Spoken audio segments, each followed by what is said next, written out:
Well, what's your view on the hotel tax? You're still maintaining 12% for the state, but taking the $1 per head, which goes to the town and which is collected in. I have advocated year after year after year before the legislature that there be a local option on certain taxes, and the hotel tax is the perfect one. The perfect one. But you know, we have a legislature, and this is, I'm going to fault some Democrats at this point, so don't get mad. We have a legislature that doesn't want to share that authority.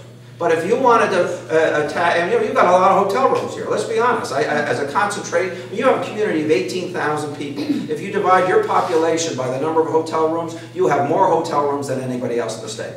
Now, I have more hotel rooms than anybody in the state, but adjusted for population, you do.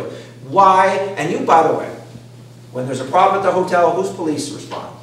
Or whose fire responds? Or who emergency services respond? And who plows the snow in the wintertime? And who makes sure the lights are working on? And what do you get from all of that? You get the property taxes. And what does the state get? It gets the better part of the bargain.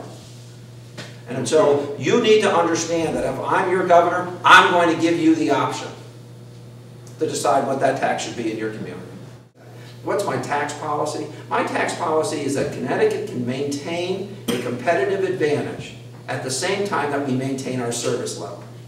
And so we've got to be very careful. You know, we talked about a 12% room tax. And we probably could very easily go to a 14% or a 15% room tax and not become uncompetitive. But if you went much beyond that, you would. Same thing on a progressive income tax, or on a sales tax, or on a business tax. I think we in Connecticut have got to present a tax advantage to some of the communities in which, or the other states I should say, that we compete with, particularly until we wrestle with some other issues. But we've got to try to keep a competitive advantage. That gives us a lot of room. We've got to be smart. We've got to be benchmarking where we are on those things. But there is room to push. There's room to maintain. You know, one of the first things I would have done if I was governor, looking at the disaster of a budget that we're looking at right now, is I would have said to myself, and I would have said to my commissioners, actually I would have gone to a cabinet meeting, which this governor doesn't do, right?